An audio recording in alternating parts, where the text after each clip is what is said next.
The topic today is the relationship between the freedom of speech and the litigation that has been launched against not only not only against Kataria, Harish Sahani, Satya, and 100 John Does yet to be named. Indeed, if Kataria and Sahani had not fought and Satya had decided to join them, it would be only a matter of time before they would have, as Dr. Cooker pointed out, included all those who were opposing the present dispensation in our country. All those who are likely to be opponents of Ms. Sonia Gandhi. Of course, opponents here. I'm ready to oppose her all the time, but she doesn't want to take me to court because I don't need lawyers. I argue myself. And I use the court as a forum to argue the points that I've been saying in public. But because she thinks that you are busy people, you don't like the harassment of going to court, you don't want to waste your time on these peripheral matters, and going to court and sitting there for the day is a big harassment, and therefore you would surrender, and having surrendered, you would be an example for others, and the others would say, look what happened to these people, we don't want to get into this, better we keep our silence, let them loot the country, let them ruin the country. What we are sitting here in America, why should we oppose it? Let me remind you, the overseas Indians, particularly in the United States, played a major role in the restoration of democracy in the emergency. I had come here to argue the same question people used to ask us. We'll be targeted. Our passports will be cancelled. What is it that we can do here when you can't do it in India? I said, you have the freedom here to speak. Exercise it. It will develop its own momentum. And in the end, Mrs. Gandhi herself told me later on when she was re-elected in 1980, and she wanted a favor from me in dealing with China. At that time, I was chit-chatting with her and asked her about the emergency, and asked her, why did you do this foolish thing of declaring an election which defeated you? She said, the campaign let loose by the Indians abroad had spoiled my name all over the world, and that I could not continue forever without an election. That's why I did it. So the credit goes to you overseas Indians for the democracy, and today that same democracy is being threatened here. The connection between the freedom of speech and the Overseas Congress filing a defamation suit has been established by precedents in the American law. After all, what Sahani did was and his friends did, what Kataria did and others did, was to cooperate with people like Satya to put an ad in the New York Times. What has this got to do with freedom of speech? After all, you did exercise your freedom of speech by putting an ad.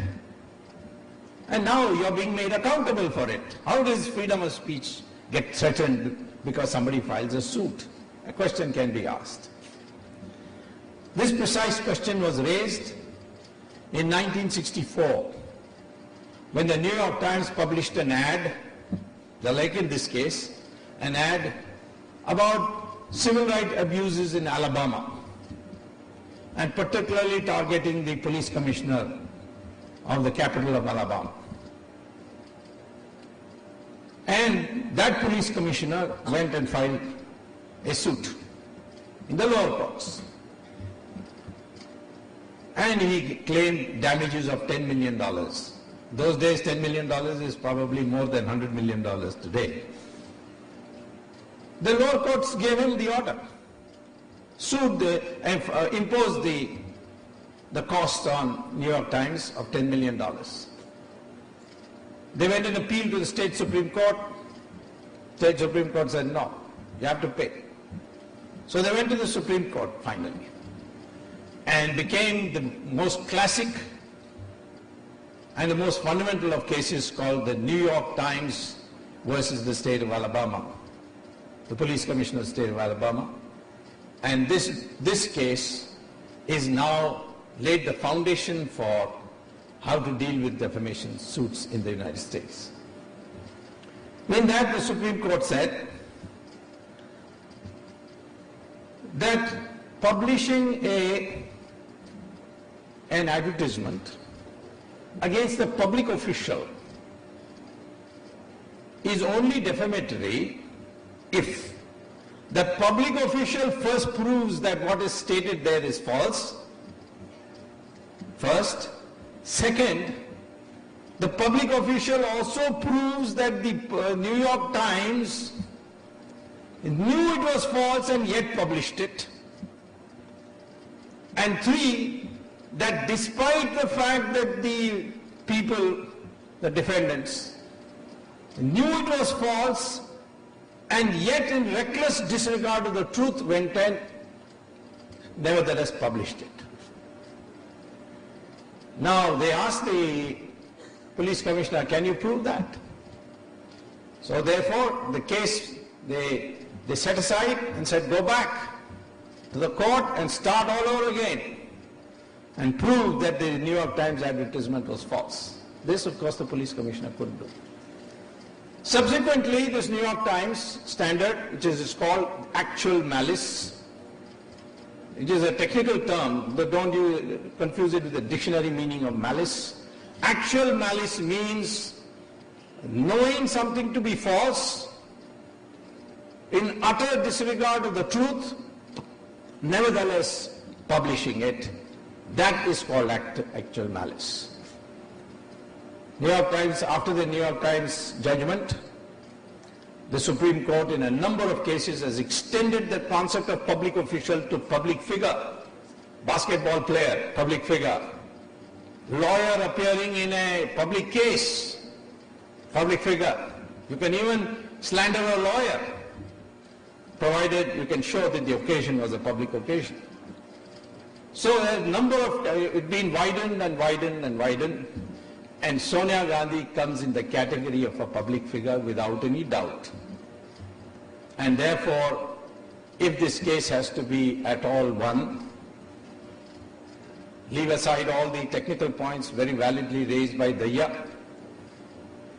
If even those technical points are set aside, if the case goes on, Sonia Gandhi has to prove by herself coming on the witness box, has to prove that whatever was written in that New York Times advertisement was not only false, but all those John Does knew it was false and yet they went and published it.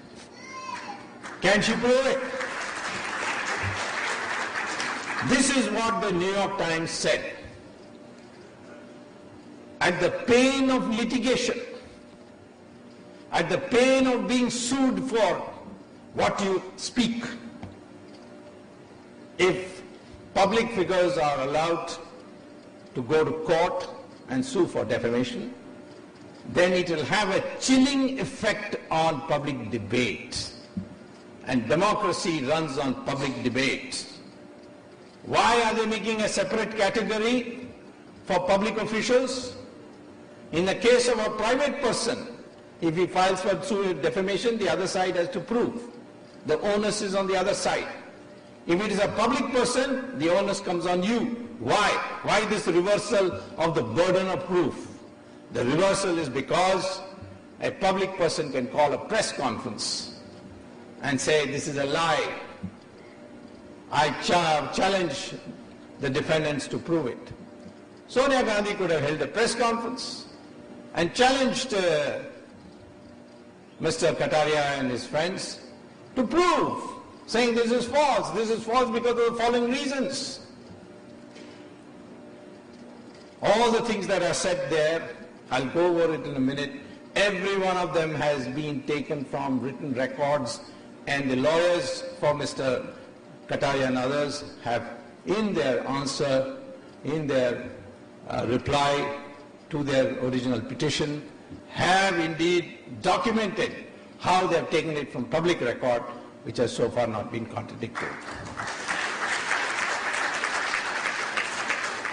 So the connection is that if you impose the pain of litigation in a matter in a public domain, then that has a chilling effect on the debate in the country, and therefore it is a violation of the freedom of speech, and therefore a single case like this Kataria case is one that will affect your freedom of speech in the end.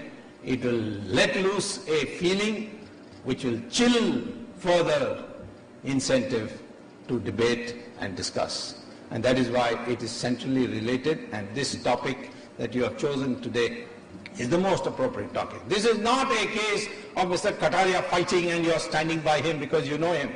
This is a case for all of us. It is a case of your freedom of speech. It's a case that in future you can live in this country, even though you live far away from India, you can live here without fear of the long arm of the Indian government coming and strangling your opinion.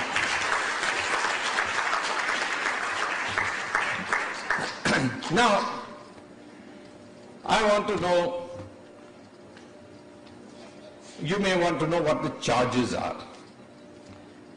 These charges, they have quoted me. Strictly speaking, they should have sued me. I was itching that they would sue me, but I was not sued. Because I know how to handle this. Once Ramakrishna Hegde filed a 5 crore defamation suit, a 50 crore defamation suit against me. And I made his life so miserable that finally we withdrew the case. Many, many cases have been filed against me, and that's why finally all lawyers got together and told me, why don't you write a book? I said, I have no time to write a book, but I'll write an article. And if you go to Google and say under my name, you'll see how to fight a defamation case.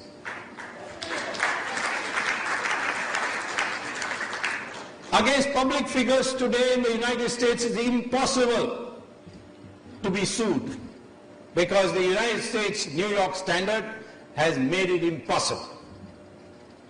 But in this case, you not only does she have to prove that what you said is false and show that you knew it is false, she will end up in cross-examination admitting that all this is true. Don't you think that we have a right in this country to know the antecedents, for us to know the antecedents of our leaders in our country? You have a right. Sonia Gandhi, is that her real name? Sonia Gandhi, is that her real name? Her birth certificate says her name is Antonia Maino. Her passport application, Indian passport application, also gives the name as Antonia Maino. So why is this name Sonia Gandhi being used? All right, Gandhi I can understand, she married Rajiv. But why Sonia? Because Sonia is not even an Italian name. It's a Russian name. Antonia is an Italian name. So why is Sonia Gandhi's name, why has she taken the name Sonia? Where did this come? Lots of rumors are spread. But the reason is that her father was in jail for 4 years as a prisoner of war. He had signed up with Hitler's army. Hitler's army went into Russia.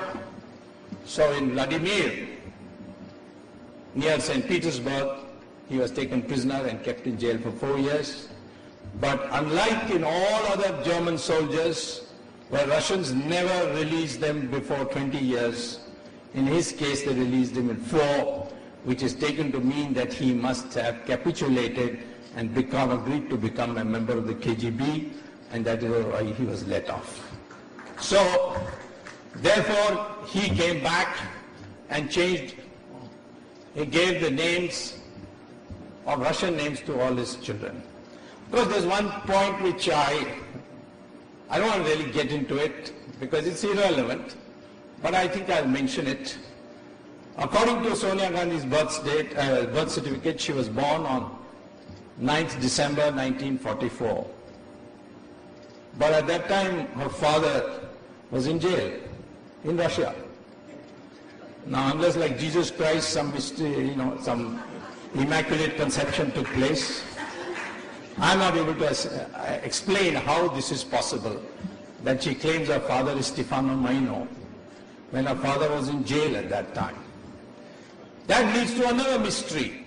In parliamentary records, Ms. Sonia Gandhi says she was born in Urbasano, near Turin. But the birth certificate says she was born in Louisiana, which is on the border with Switzerland. It was a resort town for the German soldiers during war. So why should you hide your place of birth unless you don't want your birth certificate to be known or you don't want people to investigate? So I leave that as an area of speculation which not connected with the... Of course, if she comes on court cross-examination, then the lawyers have a legitimate right to ask her, where were you born, on which date, who is your father, and where was he at that time. These are all permitted cross-examination.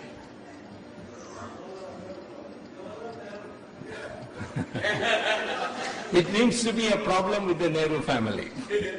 Nobody knows who's his father and who's his mother. Now, another thing says that Sonia Gandhi faked her degree, Cambridge University. Is that wrong? I got a letter from the University of Cambridge. She has given an affidavit, sworn affidavit as a candidate that I studied English in the University of Cambridge. And I got a letter from the University of Cambridge that there was no such student, ever. I went to court, and finally what the Chief Justice of the Supreme Court told me, be generous, Dr. Swamy, be large-hearted, this is an old matter, leave it. Of course, subsequently, Sonia Gandhi has dropped from her affidavit the claim that she was educated in the University of Cambridge. That itself is an admission of perjury, because in one affidavit you say you were, in another affidavit you say you keep silent on it. It means that you have admitted perjury. But unfortunately, our society is not tough enough. In any other country, if you had faked your educational degree, or even in our country, an ordinary man gets an employment by faking his educational degree, he loses his job. And the Supreme Court has repeatedly upheld that one of the most heinous crimes is to fake your educational degree to get a job. And here, somebody who wants to rule the country has faked it. The only objection I have to Satya's advertisement in the New York Times is he says that she passed high school. She did not pass high school. Beyond 5th class, she did not study. In this, she shares a common educational background with Karunanidhi. Now, it says in the advertisement that she worked as an au pair. What did you work, miss? If you were not studying in the University of Cambridge, you were 5 years in England, how did you support yourself? Don't you think we have a right to ask this question? Even in marriages, we ask these questions. Where do you study? Every detail is asked for. The antecedents are asked for. Why can't the antecedents of Sonia Gandhi be asked for? Where did you work? 5 years. Without a high school certificate, without a college degree. Where did you work in London? And for whom? The country has a right to know. I'm telling you, I have done an investigation. It is shocking what I found out. It is for her to say. If there's cross-examination, certainly she will be asked this question. Where did you work? Who were your employers? Can I not ask this question? If I apply for a job, the first thing they'll ask me who your previous employers were. And here you want to be the leader of the country. You have no right to ask this question. For that, they are putting a defamation case in order to silence you, so that you won't ask these questions again. In the citizenship question, is she a citizen of India? She is a registered citizen. she got the citizenship by registration.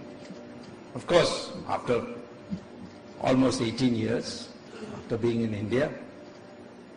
But in the form which I got a photostat copy, which is there in my website, I scanned it.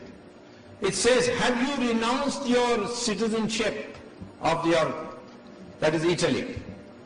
And what does Sonia Gandhi write? Not applicable. Why? How can you write that? A junior officer objects to that. Say, no, you can't write that. You have to present a certificate from your government to say that you have renounced your Italian citizenship. She produces a letter from the ambassador of Italy in Delhi saying that Sonia Gandhi has informed us that she has renounced her citizenship. And Indira Gandhi orders that should be accepted. Under Section 10 of the Citizenship Act,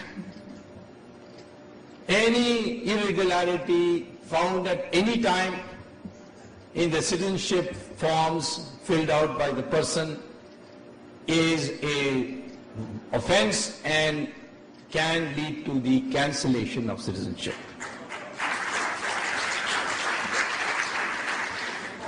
A new government in India, without Sonia's chamchas in it, can easily cancel her citizenship with one stroke of the pen. The Home Minister can write, I, having satisfied myself that Ms. Sonia Gandhi did not fill the application forms properly, hereby order the cancellation of her citizenship. So, her future is very bleak in this. But you can ask a question. She has connections with KGB. Well, I told you, her father was in jail. She has been accused by a person who was appointed as a member of a commission to investigate KGB affairs in Russia by President Yeltsin, who then wrote a book in which he said Rajiv Gandhi and her family were regular recipients of KGB money. And they were paid through companies set up by the family. It's there in black and white in Yevgeny Albat's book, The State Within State, the role of KGB in Russia. It's there in writing. And Yevgeny Albat came to Harvard to get a PhD, and I ran into her because every year I go to teach, and I saw her. I asked her. She said, yes, I saw the documents. These were given to me as a member of the commission. Then I asked the Americans, do you have a record? They said, it's all there in the libraries. So I went to the Harvard Library, downloaded it, filed it in the Delhi High Court. The Delhi High Court then issued notice to the CBI. Go find out. The CBI came back and reported the Russians are ready to give the originals and attest the copies, provided we give them a letter rogatory, which is a communication from the courts of India to the government of Russia. And that letter rogatory cannot be obtained unless you register an FIR. But the government of India refused to register an FIR, and that is why my case went by abeyance. That case can be revived any time. So what is wrong in saying KGB? There's prima facie evidence. It's for her to prove or disprove. She has received $2 billion into her name in 1991. Who says this? The government of Switzerland. Why do they say it?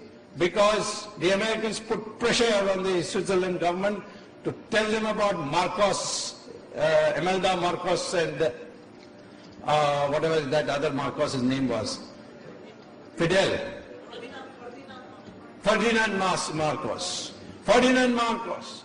And they put so much pressure that the Swiss authorities tabulated all foreign leaders who had accounts,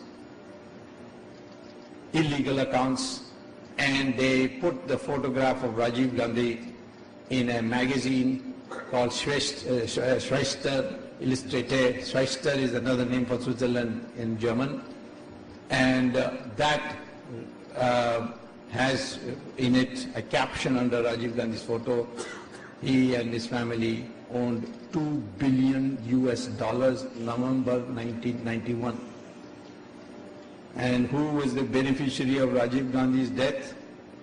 Sonia Gandhi. All that money has gone to her. All the money of Indira Gandhi, Sonia Gandhi. Most of the money of Sanjay Gandhi, Sonia Gandhi. Death is very profitable for Sonia Gandhi. I would say that any criminal case, the first suspect is always the beneficiary. Someday we may have to find out. So what is wrong in asking these questions? Antique smuggling. Her sister, Anushka, that's a Russian name. Her real name is Alexandria. But father gave the name Anushka.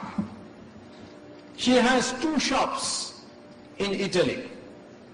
One is called Etnica, means Revolta, and another is called Ganapati, in the hometown of Sonia Gandhi's mother, or Bassano. And photographs have been produced, I've put it in court, and it shows antiques stolen from all over India. Who carted them there? The LTTE. People wouldn't believe me when I said that, but only now when the Italian government has announced that they have arrested 33 LTT persons in Italy, that people have come to know, maybe there is something after all. Quattrochi used to sell weapons to the LTT. And LTT has a huge presence in Palermo and in Naples and Milan. Now, of course, the Americans have got tough with them, so all the European governments are now cracking down on them, including Canada. So, anyway, antique smuggling.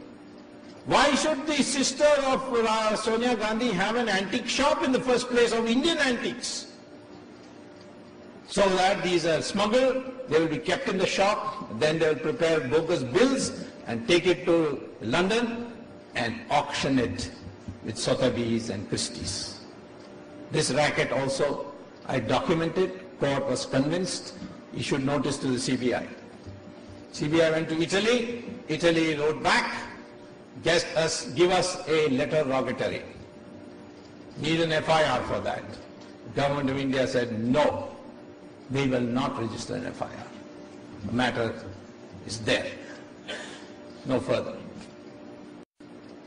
So these are things which should shock you. Our own national wealth being squandered like this, taken abroad, stolen, put on Air India flights, using your government power to see it is not inspected.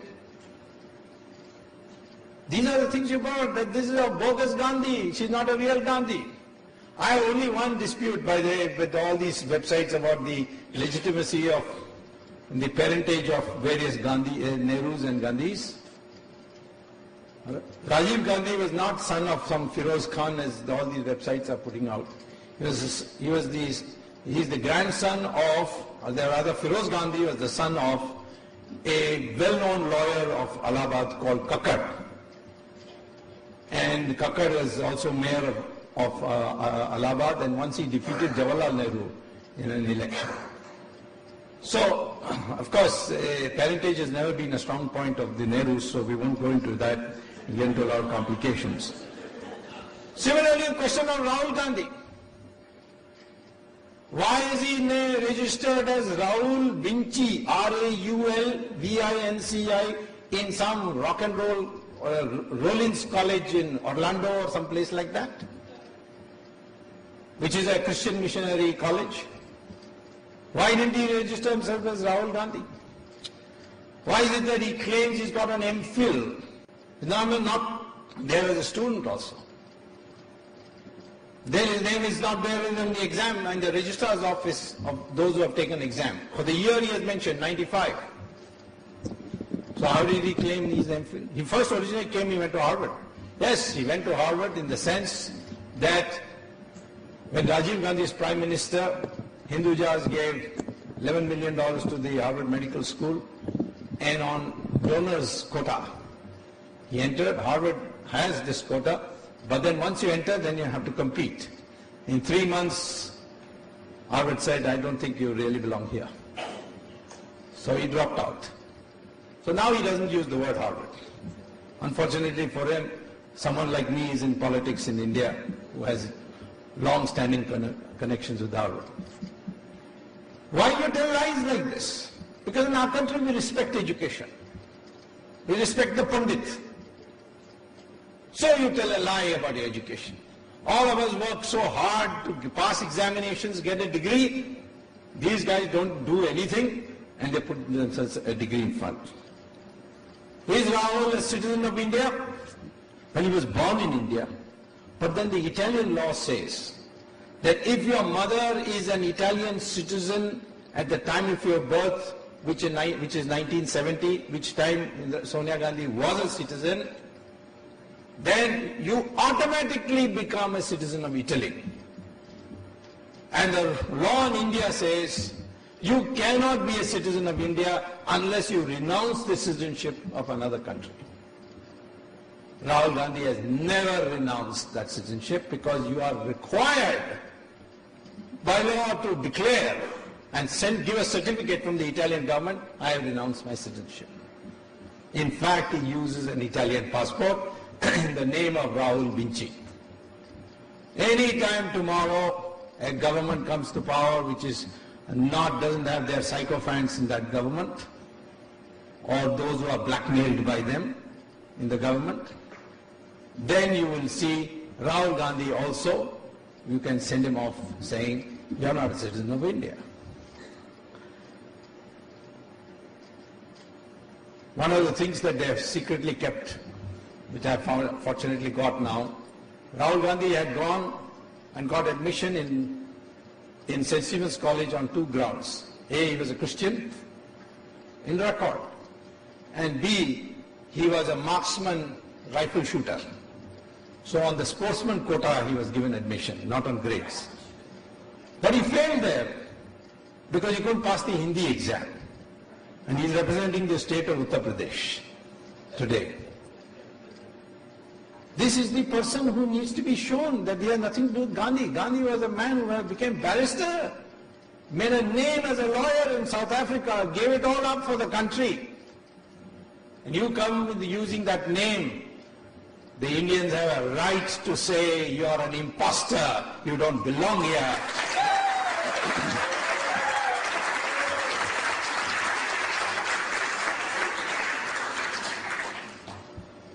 Rahul Gandhi was arrested in Boston airport. He had $160,000 in cash. In the United States, you can't enter with $10,000, more than $10,000 without declaring it. Didn't declare it. Got caught.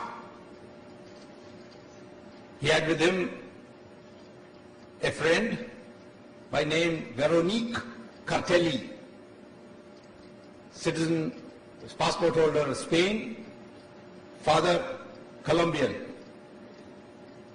Cartelli means drug mafia. And he had something else with him, which has not been identified.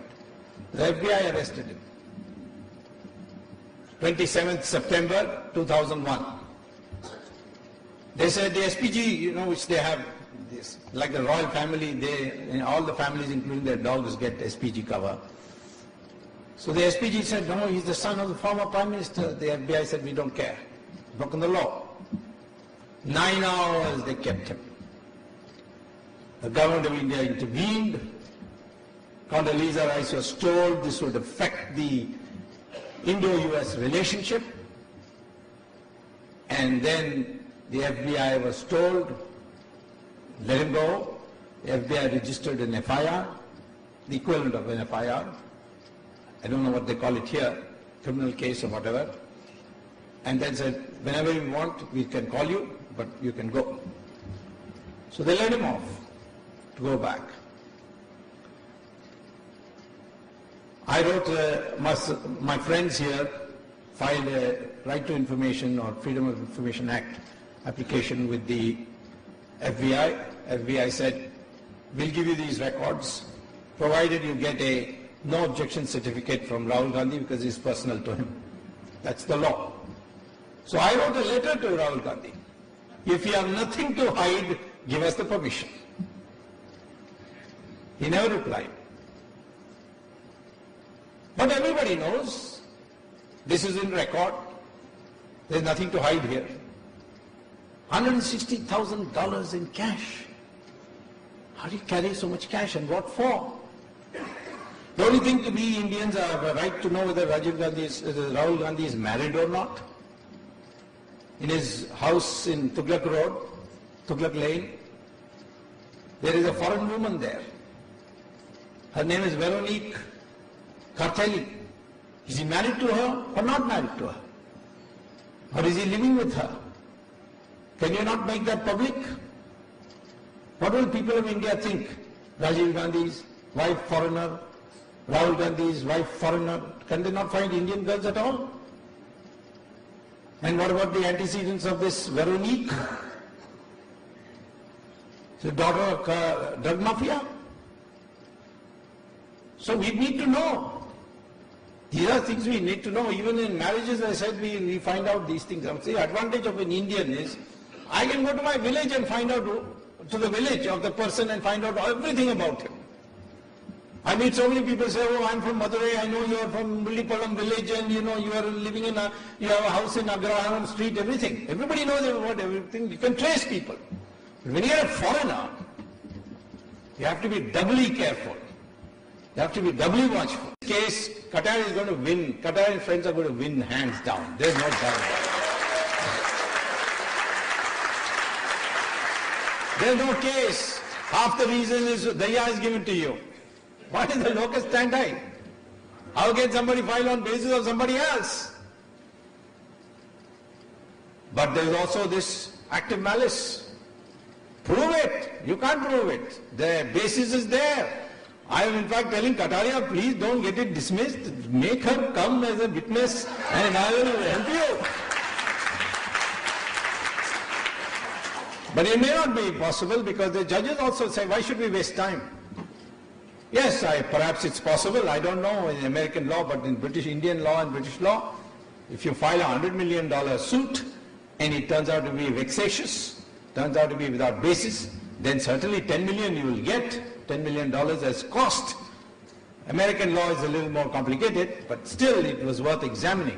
In the end, Surendra Malhotra should be asked to pay from his own pocket because I'll tell you, Sonia Gandhi's mentality, the moment Surendra Malhotra will start losing, they will expel him saying that it's unauthorized he did, he has nothing to do with the Congress party.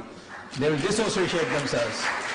So those of you who are friends of Sonia Malhotra, tell him that he will be the Balika Bakra. Better he makes up, he apologizes to Kataria and gets out.